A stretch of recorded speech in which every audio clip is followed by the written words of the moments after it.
Thank you so much for joining us. And here we have another set of conversation in keeping with what previously all the panelists and keynote speakers have touched upon. We're looking at the virtual part, delivering more value at virtual events, scaling up, looking at the relevance. And we have three different voices, three different perspectives, brand side and Mr. Siddharth Chaturvedi, who is executing, who's on the experiential marketing side. And also want to point out that they won the Experiential Agency of the Year last time when we had awards. But I want to get into the discussion straight away. I want to start with you, Ms. Naair, is that when we talk about virtual events, what do you feel, I mean, as a marketer, are they able to deliver the same kind of value which live events used to deliver? Though we are in the second year of this pandemic and quite used to it, but when you compare the two, what are your observations? Ruhail, long answer. Okay, we were doing very small size virtual events even before the pandemic. I think just as soon as pandemic hit, I think many of you know, I think IBM was the first one in February, even before the lockdown, that we had decided to do a very large 5,000 people event, which we had planned in October of 2019. And, thanks for all the, applause and appreciation that we get for that. So I think in 2020, the virtual events really took off, and event tech, as we talk about, really came into play. And a lot of us, especially in the technology industry, in the B2B space, where events are a mainstay of, reaching out to our target audiences, we used a lot of it. And I think there was initial euphoria, and some of the events that you got off, the ground, virtual event that you got off the ground in, I would say, second quarter and third quarter of 2020 really performed well. And after that, I think as the country's sentiment went down and as, fatigue set in, the screen fatigue set in, I think today I'm facing diminishing returns from the virtual events that we have because there are just a huge spate of events. We don't know how to really engage the audiences that come onto the events. I'm saying generically. And I think also on the content creation side, and I think marketing teams are fully involved and responsible over there. I don't think we've created newer formats, and we've looked at really, how to differentiate when we're doing virtual events versus how we used to look at content, when we were, doing on ground or face-to-face events. So, that's what I want to just lay the ground to say, okay, for an ecosystem. So, be it, let's say, the event tech providers, be it the audience generation, media agencies, be it, let's say, a media house, which is bringing all of us together, which is, sponsors of brands, such as us. I think we are facing a case of diminishing returns. However, I do think that some of the experiential work that is getting created purely on the brand side, which I am experiencing as a consumer, I would say, where I think the performance matrix, the kind that I go through when I'm doing a 400, 500 people event today, and the ROI that I need to deliver, those are the pressures that I have. I think when we're looking at, product launches, when we're looking at brand launches, I think some of the work that's happening over there is fantastic and very large. I mean, the Apple launch definitely comes to my mind in terms of what they managed to do and the reach that they managed to create as a differentiator. Right. Well said. I totally agree with the points that you've raised. Mr. Mehta, being a digital first company itself, and then talking about the relevance of virtual events, when you compare the two, as I asked Ms. Naair earlier, when you look at the pre-pandemic era, when you had live events, and now, is the engagement same? Are you able to find the same ROI for your events still when you talk about virtual events? No, Ruhail, I don't think there is any ROI coming out of the virtual event. And there are multiple reasons behind that. Now, for example, the whole premise of experiential, or the whole premise, is a physical interaction where a brand is interacting with somebody else who's seeking that services from that brand. However much we try to do, while we can get the people, we can get the sponsors, but the brand is just not able to create. Now, while a product launch probably can work, but that product launch requires touch and feel. It's not possible. So while it is good that everybody has been trying to do something, and they have been, in my books, they have been relatively successful, but the magic of a physical experiential event is nowhere close to a virtual event, and it's not. So there is no ROI. All right, very, very candid and straightforward. Absolutely. Mr. Chakrabarti, we know, I mean, you used to. I'm surprised. I'm surprised to hear two tech company people talking about virtual and tech experiences not matching the experiential physical experience. I'm so glad to hear that. And actually, that's the fact. Ruhail. Nothing can match an experience setting which is real, which is live. We've of course done a whole lot of virtual and hybrid events. There are, and I agree to Deepali what she said. There are goods in that also. I mean, we just did a hybrid event for a banking client of ours who was launching a banking app where they were engaging with 25,000 employees of theirs directly. Now I was telling the MD that if you have to bring them over and do an event, you have to hire a stadium and do it, right? So I mean, that way a lot of cost has been saved. Doing these hybrid or virtual events. But is there a real engagement in it? Well, that's the big question, definitely, which is, yeah. I just want to say something. I said that we must differentiate between events meant for clients, acquisition and brand building versus the internal events. Sure. I definitely see a difference. And I think that the example that you gave for a banking firm is perhaps here to stay. I think, the ability to involve every single employee where they also feel obligated to attend. Please remember that I think when it comes to audiences and clients and customers that we're trying to get, they're not obligated to attend unless your content is remarkable. So I'd like to differentiate, and not mix the two. Events meant for employees versus events meant for, clients. Completely agree with you there. Right. Ms. Naair, tell me, we talk about the discussion is also about scaling up, experiential marketing. Of course, there are practical issues where we talk about various elements, but when you call about scaling up, for example, now you're streaming, we are on multiple platforms, greater audience beyond borders.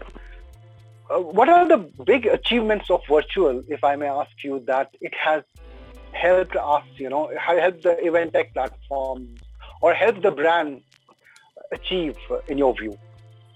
Let's break it down, Ruhail, and let's look at it from the context of marketing, because experiential marketing or events are but for the purpose of serving the brand and serving, doing awareness, or, like I said, on the performance marketing side for the purpose of doing acquisition, right? If I were to break it up, I feel today that I think if you can serve a customer's need, through the jugaad, which some of the smaller brands are doing, I think they're doing a very good job. So, for example, Atit, I am thinking of Byjus kind of, example when I say that. I am the mother of a 16-and-a-half-year-old, right? And while the small children, I think the education from the schools and colleges has been interrupted. But, when you look at the teenager and the college segment, while they are completely lacking on the social experience, that's a big minus. But, you don't feel that the education has been interrupted, whether it is the tuitions, whether it is, SAT preparation, whether it is, doing the regular school and college, so just look at that virtual experience also, right? It's a huge minus in terms of social interaction, but, there is this need that you need to satisfy of no interruptions. So that's one kind of virtual experiences. Now, just transport yourself for the same target audience to gaming. Just look at the experiences they've managed to create. And I don't know why our event tech platforms are not taking inspiration from there. They must take inspiration from how the gaming companies are doing it. And we've been 14 months into the pandemic. We've we in 8 months time we reached a vaccine, but the event tech platforms have not taken inspiration from there. What is happening on the event tech platform side is that they are trying to not re-engineer at all. They are trying to digitalize the face-to-face experience onto an event tech platform. They need to rethink the purpose for which the marketers used to put audience together in a face-to-face event. That is not being rethought. We are still trying to say, oh, there is a stage. Just look at it. Every event tech platform, there is a stage, like it used to be in a 5-star hotel.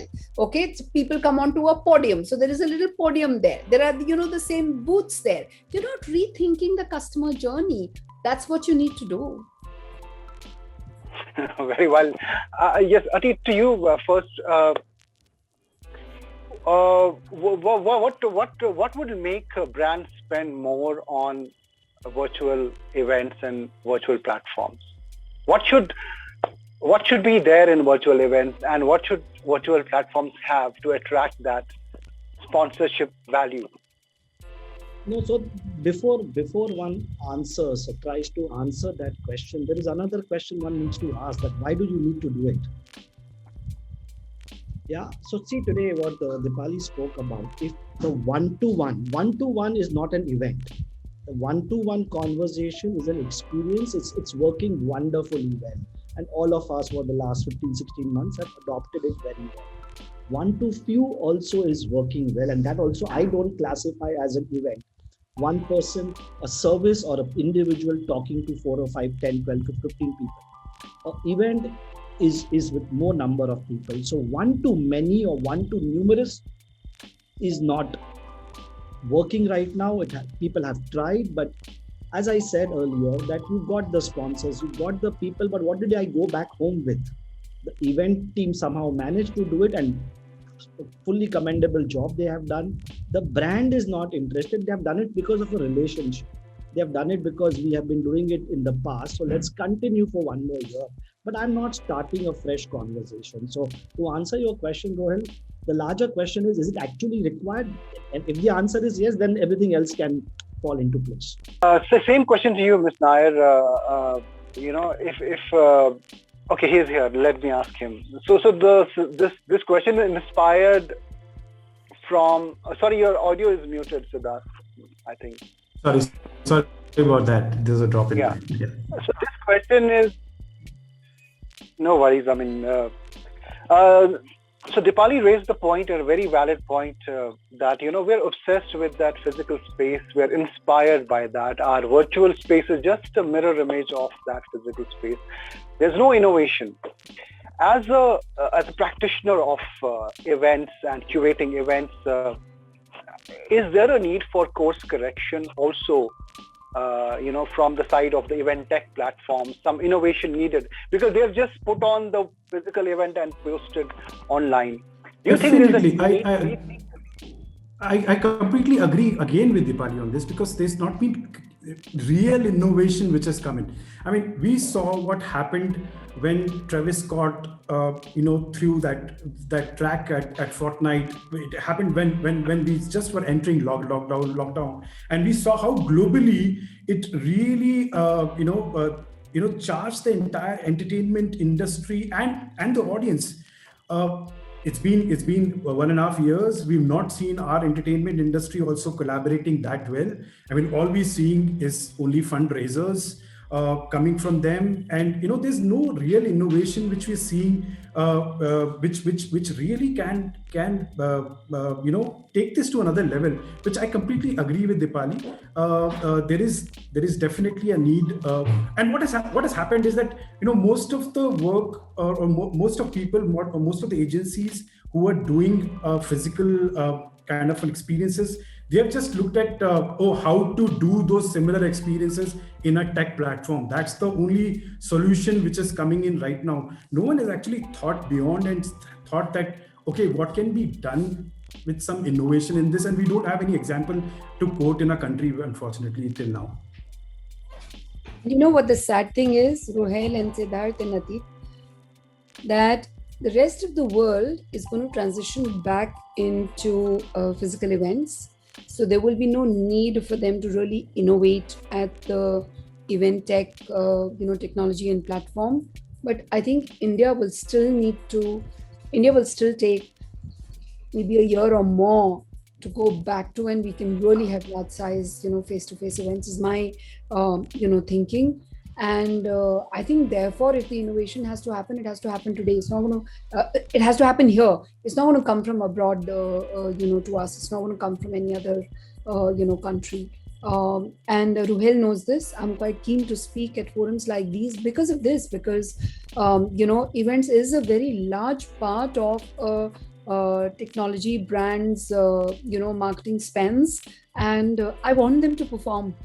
Ms. Naair, being in the technology domain, and we are talking about event tech, tell me, if you have to choose an ideal event tech platform from a CMO's perspective, and then to Mr. Mehta, the same question, what are the big things that they should have, that make them more attractive to the CMO? So, today the things that I deal with, which is that if I was to look at my brand scores, the brand health scores, okay, which is, brand awareness and associations and things like those, I'm managing them through digital marketing, and I think they can be managed, right? My real issue is that my events used to be very strongly linked to my ROI. So my business linkage, my pipeline linkage, my acquisition used to happen through, a lot more from the event side. That experience has not gotten duplicated, right? I may be spending equivalent amount of money though on virtual events. So, what do I really need? I need a ecosystem and a vendor partnership where they come to me and they say, Deepali, we'll be your partners in ROI. Pay us, depending on what business you manage to get out of these events, rather than, upfront give the money. So, it's my neck on the block completely, because I commit to the money, and whether the business comes out of that event or not, I don't know. Whether the people are going to land up there or not, I don't know. Whether people are going to stay there for 5 minutes or 10, I don't know. Of course, the content production is totally my responsibility, and we try and innovate, but I am wanting more ideas from the vendor ecosystem, to tell me, saying, Deepali, do it like this. What are we doing eventually? Even over here today, for example, Ruhail, we are replicating the panel discussion that we would have had on stage, right? And that's exactly what we're doing at very, very high cost, 5,000, 10,000, people events. And that's what I need to change. Right. I'll come to that side, another question following up. But before that, Mr. Mehta, if you have to choose the event tech platform ideal from a CMO's perspective, what would that be? What should it have? Yeah, so agree. So two things similar to what Deepali said. So see, there has to be skin in the game. It's no longer that somebody is sitting with easy cash, check is available, and let's create something. Yeah, so skin in the game is not there. Unlike all the other media channels, which is also used for customer acquisition, which is also used for brand awareness, there is some amount of skin in the game, and there is zero skin in the game. And second, and the most important thing I feel, is holding back people. Today, Ruhail, you and me have done so many panels together, right? And a couple of months ago, we had done a small research. 70% of people said that we attend events because we get free food and free alcohol. Over here, we started the conversation at 1:30 sharp. Cut to, if we had been doing it somewhere else in a physical format, MC would be shouting and screaming to get all of us on stage. Because over there, people are around. People have attended. Over here, I'm talking to 5 people. I don't know how many people are watching me. Over there, at least I can see X number of people in front of my eyes. So the larger point which I'm trying to say is that the other thing which is super critical is, how does one ensure that you set up everything, you get the right levels of ingredients to put up a great show? How do you ensure virtually that your cohorts of participants are there as you started? And I don't have a sense, or I haven't got a sense in terms of how one can manage that. If these two things are taken care of, I think good amount of concerns which an advertiser would be having who's putting the check on the table can get addressed. Right. Right. I can imagine. I remember, at the physical event, right after the lunch break, you have to start your next panel and you're just struggling to get them in. But I miss those days also. Moving on to Siddharth. Siddharth, what are you hearing from the brands? What is happening to the experience spends right now, in your view? See, again, it differs. It differs in various categories of clients and what they see. A lot of clients are actually really given out augmented experiences, which was not seen. Look at what Sephora is doing online. I think it's a brilliant thing what they're doing. When they're you can actually see how that makeup will come on you, and those are kind of experiences which are doing very well. Any car launch happens today has to happen with an augmented experience of that car. If you're not going to the showroom, you can actually see and feel like the entire experience are there for you to in some cases it's doing very well, but in wherever there are stakeholder engagements, like especially India, a lot of mice happened around dealers and those people. They are not in for virtual experience at all. I mean, they tried it for a couple of months in the beginning, and then they've been saying to the clients that, listen, we don't want to come virtually. You call us when this is over and done with. We were waiting for that time to come in. We are waiting for our incentives to start. We are waiting for us to travel, have again that food, liquor, that whole thing of being there. I think our industry by large is waiting for that to come up.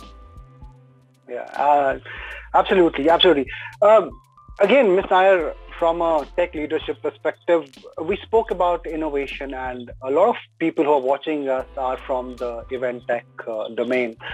How can they innovate? In your view, how can they move away from that stereotype, if I may call it, and to a different thought process wherein you reimagine everything the way events are delivered? Is it possible also, because virtual platforms also came in as a quick response to, we were caught up in a situation? Your thoughts on it? Just rethink the whole space. Maybe we can't replicate the face-to-face experience ever, okay? And I think there'll always be room for conferences where we network, because apart from the food and the drink, I think people also went there for networking. But think about the time gap and the infotainment is the word according to me that I need in my life still. I'm a CXO. If I'm, let's say, the target audience, I'm also a mother and I'm also a homemaker, and I need to buy all these categories, right? There is experiential stuff that I need to do in all the three domains. And the answer may or may not lie in an event. For a brand to reach me, even if it is education that needs to be done for me, let's say on event tech or something new that's coming in the marketing stack side, and somebody needs to reach out to me, I think they need to figure out at what time of the day I'm willing to do that. And maybe I am looking for a one-to-one interactive experience at the time that I'm doing Clubhouse in the night. And maybe that's the time to do an event. I'm just giving this as an example for the event tech companies to rethink, not just event tech, but to say, okay, what does the audience need? How do we fill the gap from the information perspective? How do we add on, let's say, a bit of entertainment? And at what point of time during the day or the night will Deepali be willing to, buy into it? One example comes to my mind. I don't know how many of you have really ever experienced the whole Mind Valley, phenomena. Forget, the whole spiritual aspect to it, but the way they conduct their classes, the way they made it interactive, the way the modules are in terms of video, education, some bit of it free on YouTube, then you get the customer in, then you make them pay, what all they're offering free now, how they've changed their pricing completely from when they used to be face-to-face versus, the digital now, and how they do the follow-ups, how their customer support is. If you really look at the whole customer journey in the process, they've actually gone from very large face-to-face 2-day events to a 30-day module, half an hour every day. Now think about it. They've rethought the whole customer journey. I mean, today I want to talk to Vishen Lakhiani, not because he's the guru that he is, but I think he's done a superb job of changing the product and bringing it into marketable pieces and bites. So I mean, that's what I want to leave you here with, Ruhail, when you ask me how to rethink the whole experience. Right. Mr. Mehta, there was earlier a discussion where people have observed this virtual space, and somebody said that doing an event on a Thursday and a Saturday is good. Afternoons and morning. I mean, now people are they have started looking at the trends. Two questions to you. One, what are your observations of virtual events over the last 1.5 years, where they can become better? Second is what is the scope for innovation for event tech platforms? Yeah, so let me take the second question first. Getting some 10, 15, 100 people on a Zoom call is not tech. Zoom is not a events platform. Zoom is a video calling platform which all of us are using. So there is no tech. So I think we should first remove the word tech from this entire conversation. Now, for example, let's take this example. Yeah. If there is no Zoom call, you should then send me speakers. You should send me a sort of a device. Send me a mic. Get some experience. Get me that background. Get me something more which makes me feel as a participant.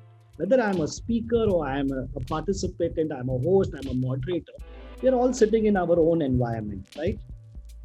It's like a typical office call, which I am doing, which you are doing on a Saturday afternoon. It's not an event. While you are saying it's the business world, some event tech, but I don't see tech. And let's make no mistake, a Zoom call or a Google Meet is not tech.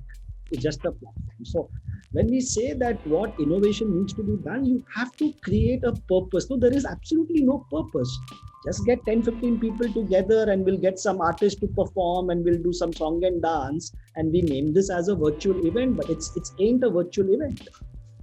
Yeah, so the biggest innovation which I feel one should look at is that how are you creating value? There is no value getting created. Value can be created through content. Value can be created in giving me that experience as a participant. And that is not happening. It's more about getting more and more people. I heard somebody saying that the literature fest, we achieved some X million number of people. Great. But what did those people get? Nothing, right? I don't know what they ended up getting. And Siddharth, you spoke about Sephora doing a great thing. They're not doing an event. They're doing digital, customized, personalized marketing. You spoke about car companies showing their cars and augmented reality. That's not an event. That's a digital innovation. It's not an event. So one needs to classify and differentiate that what is an event and what is a brand activity. Somewhere we get lost between these two things. And also, I will add on to what Atit is saying, I mean, to me as a CMO, if I achieve my purpose, whether it is through the personalized experiences, like Atit is, saying that we break it into three or four different things, whether I achieve it through the personalized digital experiences, whether I achieve it through online videos or WhatsApp calls, I really don't mind shifting my money to wherever I'm getting the ROI. Right. So at the end of the day, I mean, it boils down to the event companies, the responsibility of, executing it. But tell me, what is on the event, head's mind right now with uncertainty still around? Are you pivoting when you're trying to pivot to virtual? A lot of event companies try to do it. Is that a permanent shift? Is that going to last for long? Are you actually waiting for the live events? What is the sentiment that's driving the event company right now? I mean, naturally, everyone is waiting for live events to come back. There's no question on this, Ruhail. I mean, we all are desperately waiting for those times to come back. Having said that, yes, I mean, there's of course, this whole thing of phygital, which was talked about. I heard it 10 years before and I didn't see it being really practiced as much in our country as much. I mean, good thing is that this will be practiced from here on. At least hybrid is the way to go in terms of reaching out to a larger set of audience apart from those in the banquet or in the stadium or in that premise where you're doing something.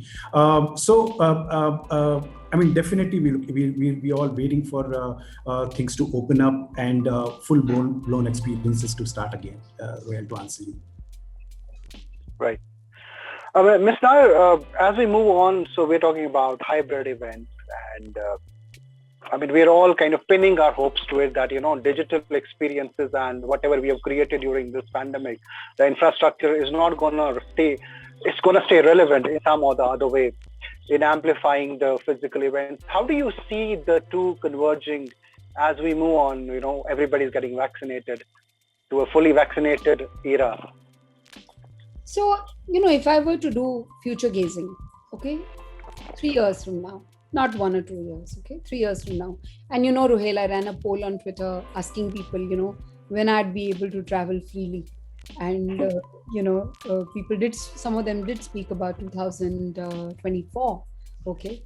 I think there will be a place for us to do maybe education based, and I don't mean education for students, but I mean all of us also need to be educated, right? Education based virtual events. But when it comes to events where the purpose will get served for creating the touch and feel, as we call it, the physical experiences, I think we'll be back to face-to-face events. There will be a lot in our lives that will change in the way we interact with brands. The before and after of the physical face-to-face event is, I think, where the tech will get applied, right? In terms of the way you personalize the journey before that person reaches to the event space, and then how you do the nurture and the follow-up post that event, depending on experiences that we create over there, how you nurture and follow up. So I think that is, to my mind, the hybrid, the way I look at it. The hybrid today, the way we define, I want to laugh at it, please. Why? Because you send a food packet to, the client's homes and then they eat pizza together. To me, that's not hybrid, please, okay? Hybrid truly has to serve a purpose, So I just want to stay away from commenting on the way we're looking at hybrid today. I do think that very large size face-to-face events, I mean, there is magic in attending a concert attended by 500 or 1,000 other people, and you can't take that magic away from that. I mean, otherwise I just have the Alexa to sing a beautiful song to me today, okay? So I think the hybrid definition, the way I'm looking at it, is this. And if you're really building a business for the future in the event tech domain, I would look at doing the pre-event and the post-event experiences part of it, which can be personalized and technology can play a role. Go back and think about it. When you look at MarTech and when you look at the technology stack that marketers are looking at, the holy grail has been segment size of 1, real-time, high personalization, right? Now, if you look at events, by definition, it is about the collective experience, right? So therefore, I think when you look at event tech, you look within this collective experience, what can I do, which serves the purpose of high personalization in real time. I think that's the bit I would leave it there. Maybe the gizmos inside, maybe the little experiences inside a very large event, can be personalized and can be technology led. I remember, last year we did a very interesting event on data and AI where we created a digital wall, and the people who came in and they wanted to, people want to take back white papers. I mean, we are a technology company. People come to us to learn AI and blockchain and quantum and, whatnot. They want to take back literature. And we had this lovely wall, huge, virtual wall where people could click and download a paper onto their phones. It's a little gizmo, it's a little trick, but it was very, very interesting for people to do. And I think that's what we would kind of go back to in terms of what the event tech would be all about. Perfectly. And I like the way you have looked at the hybrid, which we call hybrid. It's not hybrid. Mr. Mehta, your thoughts? Pizza party for my team, yaar. I mean, all I needed to do was, get a branded vouchers to them, and they manage their own. For clients, I would do it, But for my team, they 70 of them, they ordered the pizza for themselves, had a choice. They really enjoyed it. They were thrilled that we did a pizza party together, and we all dressed up, And you're right, Atit, Zoom and Google Teams or WebEx that we use. It's all about that. So I think when you're looking at, if the event tech companies want to make money, they want revenues out of it, and they want serious brand spends to come there, I think they need to rethink. Sorry, Ruhail, for interrupting you. No, of course, no worries. Mr. Mehta, your thoughts on this, the way we are looking at hybrid. Is it actually something that is, that can be practiced, or it is just kind of relief we are having right now by thinking like that? No, so I have a different point of view. So see, everybody is talking blended, hybrid, digital. There are some things which will go back to what they actually belong at. If you are talking about an event, it has to be an event in a simple definition. Then there is no hybrid, there is no blended. If you want me to come to your event, I have to come to your event. And more importantly, while events and experiential initiatives are so critical from our marketing and media industry point of view, it's a very, very important aspect of media, like outdoor, which is also in a very, very difficult state. Both outdoor and experiential forms a very critical part, like a TV or a print or a radio post. But whenever it starts, it's not only our industry coming back, but just think about it, the amount of other industries getting benefited. There is a concert happening of an international star coming and performing in Mumbai or Delhi, 20,000 people. I will go and buy new clothes. I will go and buy new shoes. I will go and get myself to a salon. Yeah, so you are also helping the other industries revive. So it's very, very important. While everybody has a different definition of hybrid, in my books, if it's an event, when you are getting people together to share something, to showcase something, while everything can be made available, it was also made available before the lockdown, pre-COVID era. The intensity and the gravity was less. It's now 100%, but sooner or later, whenever it starts, that it has to be in the physical form. Right. Siddharth, your thoughts on, the way we are looking at hybrid, is that relatable? Is that practical? What are the shortcomings? I agree. See, I completely agree there. Again, I'm coming from that background where I believe in live experiences. That's what we really do and we provide. And I completely agree with Atit. It's a very valid point he has brought in table wherein, yes, event is a nucleus of a lot of economic activities around which, wherein a particular event creates, which is like, say, for example, if I have to take on Sanjoy's model of Jaipur Literature Festival, the kind of tourism activity it brings in, it's in tunes of around 150 to 200 crores in those days when it happens in Jaipur. So, there's no replacement to that. All I'm saying is, it also, this experience, this whole thing of that, this opportunity which we've got in these 2 years, we have to go on and get hooked to a screen. There are certain experiences which you would never go for or venture out to are available to you, right? That's easily available for you to have a look at. And again, it can't be compared to you being there, not at all. But there's an option. One has that. If you are really keen on something, it is accessible easily to you. We had one more panelist who is trying to join us. If he joins us, he'll get some time. But quick words from you, Ms. Naair. 3 points that you want to share with the event, because today is we are celebrating their product. 3 suggestions you want to share with them. Anything, yes. Celebrating event tech and whatever they have done in the short span of time and responded to it. 3 or top suggestions you still have for them today. Okay, and I also want to compliment them. I think, like I said, I want to go back and say that in second and third quarter last year, of the calendar year, they really came to our rescue. And believe me, it was all very new at that point of time. And the way they pivoted, the way I think the ecosystem came together, I have absolute praise for them. But I think we somewhere then just, didn't change fast enough to realize that the consumer fatigue was setting in. And I think it's time to rethink the experiences again. And I am not going to differentiate, if the ecosystem comes back to me and says, Deepali, your purpose is going to get served by a personalized experience versus doing a large event. Same 500 people, single experience is what we will create for you, for each one of them, personalized one, versus a 500 people event.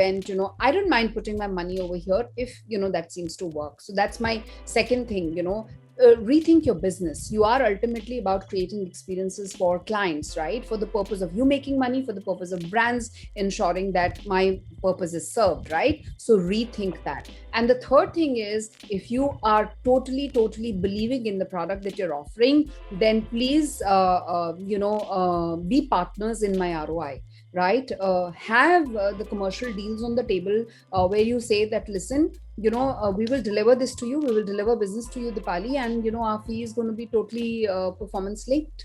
So that's the third thing, I'm saying. And one more thing, think 2024, think 2025. This situation is not going to remain. Okay. So rethink hybrid or rethink what is going to be the purpose of your platforms and where they will best get utilized. Perfect. Mr. Mehta, your thoughts. No, so see, I'm not an expert and I don't have the privilege to speak about a recommendation or a suggestion in front of folks like Siddharth or Deepak and somebody else who's on the call. But yeah, from a very layman perspective and typically from a marketing perspective, it's not about, do I have the budgets? Can we do this? Can we do that? Let's try a small pilot here. That's no longer the conversation. There has to be a very, very genuinely value creation proposition and conversation. And that's, if one is able to do that, step onto the shoes of a brand once, not because the brand has the money and he or she is going to give you one small event to start with. But if there is a genuine value getting created, I don't see a reason why brands will not take it up. Conversations right now, at least what I have experienced, is more about, let's do a small thing. How does it matter? It's a small X amount of rupees. You're spending so much. That's not a starting point. There's absolutely no value conversation. If one can bring that value into the conversation, I think there is enough and more. Siddharth, what do you have to tell the CMOs, this way? No, so I tell you what, Ruhail, I'm not coming from an event tech space. I am more of an experientialist. Yeah. But you know what? I will suggest the event tech space people here is, for sure, is they need to look beyond a replacement to an event agency. They need to look beyond that. They need to bring in certain things which are so innovative, which is what we're lacking, which is what Deepali mentioned earlier. That innovation in the tech needs to come out, and that value proposition which Atit is talking about, needs to be shown and displayed by your tech platform, which is completely out of this world and which completely blows you away, and wherein you really want to, the brand marketers would like to really put in their bucks there. Else, I don't think so that whole event tech, which has really evolved in these year and a half, the moment live experiences come back, they will again face a tough time to really survive. Great. So we have Mr. Vishwajit Parashur here. I just saw him, if you can hear me. So we have another we have been given 5 minutes extra. So we have around 8 minutes. So Mr. Parashur, we discussed a whole lot of things about event tech, what they are lacking, what they can do better. What is the scope? Quick observations from you. What would you like to say? Because a lot of event tech platforms are watching us. What are your thoughts on what they're doing and what can they do better? So I have missed out what all you have discussed, but anyways, I'll give my fresh perspective to it. Coming from a financial services industry, I would say this hybrid kind of events will continue for sure. because in-person events, you know there's a lot of cost, traveling, hotels, and all that stuff, and there are fears of lack of audience and all that stuff. But this event tech, which is thanks to this pandemic, and a lot of brands are exploring this kind of models where you have that app and you do both the events, live events, as well as online streaming as well. So this trend, I'm sure, is going to continue. So my gut feeling is in-person event will return, but the virtual genie can't go back in the bottle again.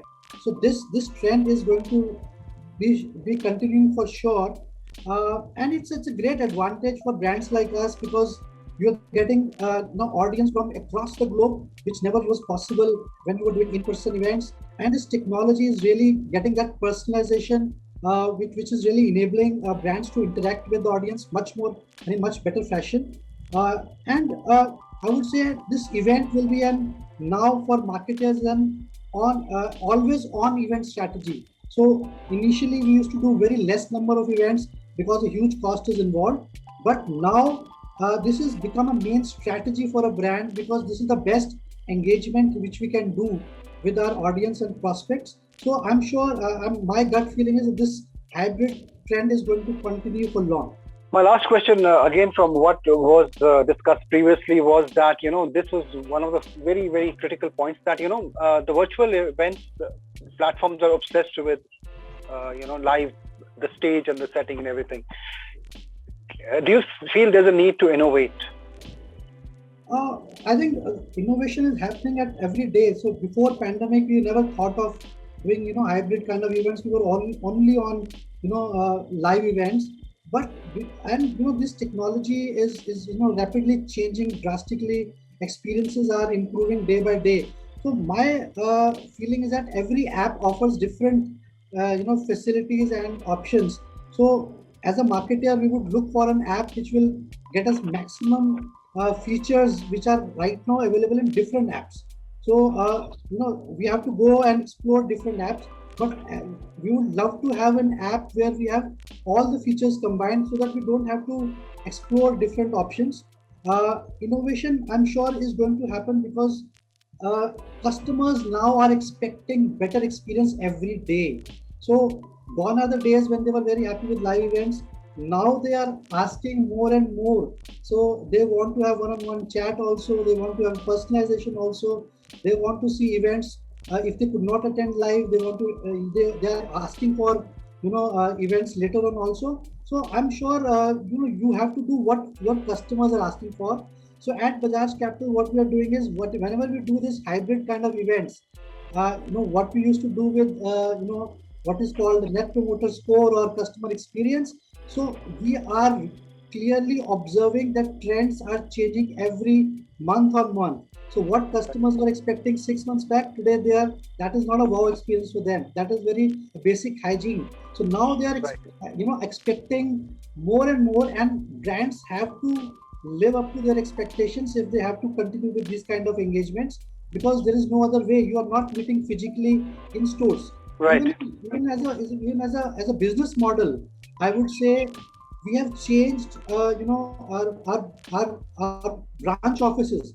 Now they are more of an engagement offices, because transactions are happening through technology. So customers are asking two things: either it has to be time well spent or less time. So technology is taking care of transactions where your efficiency is improving, but your offices, branches, where we have 200 offices, we are trying to make them as an engagement centers. I want to interrupt here. I'm so sorry. Just have another 2 minutes left. Any closing remarks? Anyone wants to share anything? We have 30 seconds. We've said enough. You let Vishwajit speak. He is having a counter point of view compared to us. But I see his point, I've come from financial services, and I think it kind of makes sense what he's saying, there too, because I think the financial services brands are also rethinking the way they're creating customer experiences. So Vishwajit, over to you. Yeah, thank you, Deepali. Thank you so much. So I'm saying, I don't want to conclude, but because I don't know, I'm so sorry what all perspectives you have shared. My view is that, as in financial services, customers are, demanding more. Financial services were a late entrant to when it comes to experience marketing, honestly speaking. But the businesses are rising because there's a great need of insurance plans. There is a great demand for, the Demat accounts have opened like drastically in last 1 year. So businesses are happening. You are not, you need to engage with customers, and these events and these event techs are going to be a great tools for any marketer to connect with their customers, to engage with them, and to, of course, to get more revenues out of them. Thank you so much, and sorry that we had very little time towards end, but thanks still for joining us. And thank you everyone, Ms. Naair, Mr. Chaturvedi, Mr. Parashar, and Mr. Mehta for this lovely conversation. Over to you. Thank you, Ruhail.